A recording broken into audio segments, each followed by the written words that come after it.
Tommy, a 12-year-old boy, is an average gamer, not the best, but definitely a competitive one.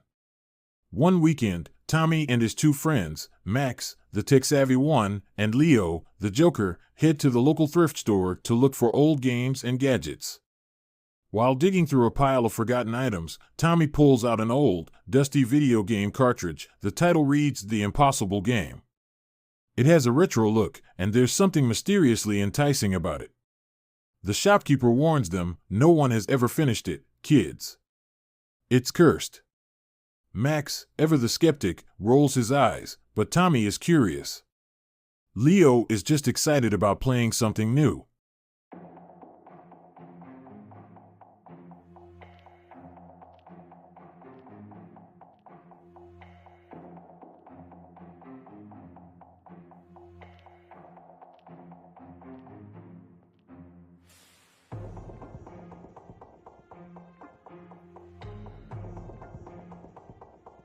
The boys buy the game and head to Tommy's house to try it out.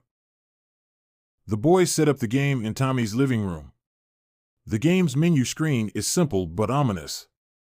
The graphics are old school, with pixelated characters and levels that look deceptively easy at first glance. Tommy starts playing, but things quickly go south. The game's first level is a platformer, but every time Tommy tries to jump, he misses and falls into traps. The traps are random, sometimes the platforms vanish, sometimes fireballs shoot out, and sometimes a giant pixelated monster appears out of nowhere. Each time Tommy gets close to the end, something new happens to mess him up.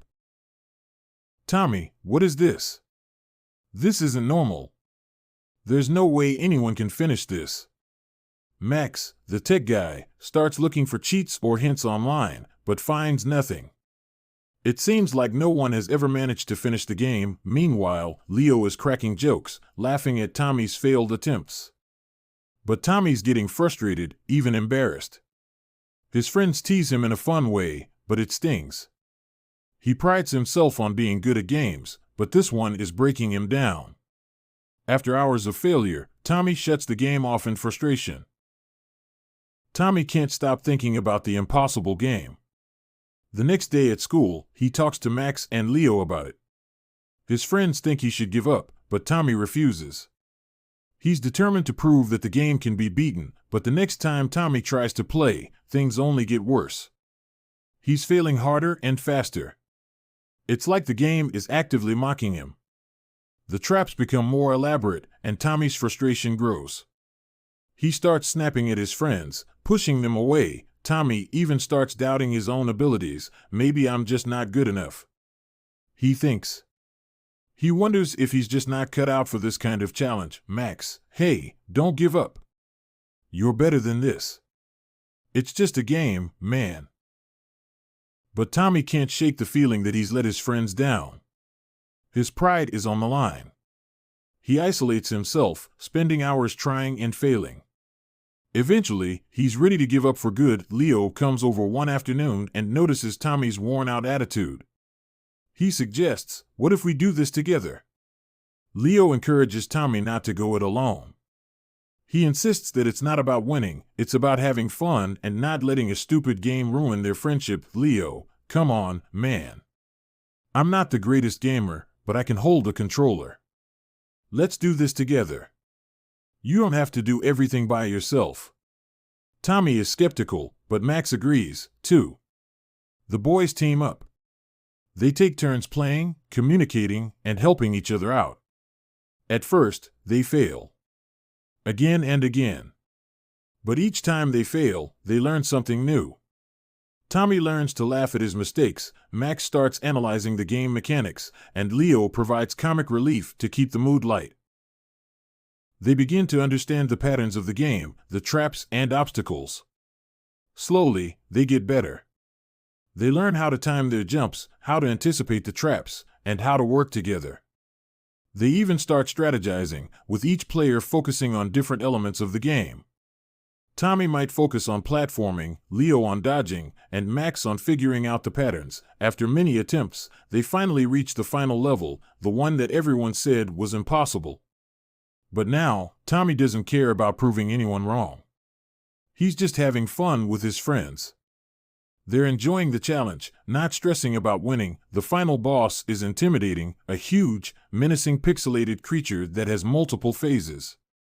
Tommy, Max, and Leo each take turns fighting it, passing the controller when they get close to failure.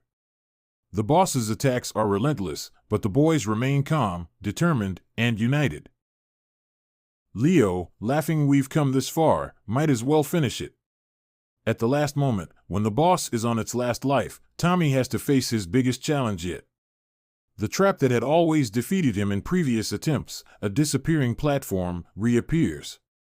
Tommy takes a deep breath and, with his friends cheering him on, he makes the jump perfectly. The screen flashes. The game's final words appear: "Congratulations, you've beaten the impossible game." The boys cheer in triumph, collapsing in a pile on the floor, laughing and celebrating. They didn't just beat the game, they learned that the journey, the teamwork, and the fun they had along the way was the real reward. As they look at the final credits of the game, Tommy realizes that the game wasn't really impossible at all. It was just designed to make them think they couldn't win. They had to trust in each other, push through failures, and have fun. That's what made them successful. Tommy's perspective on life has changed. He's no longer afraid of failing in the real world. He now knows that as long as he keeps trying, with the support of his friends, he can overcome any challenge, no matter how tough it seems. Tommy, Max, and Leo walk out of Tommy's house, ready for the next adventure. Tommy has a new outlook. "What's next?" he asks. Max suggests a new game, but Tommy smiles. "I think we're good. Let's just enjoy the game for what it is." As they walk off together, the screen fades to black with a message: "The impossible is just the beginning. Never give up." The end.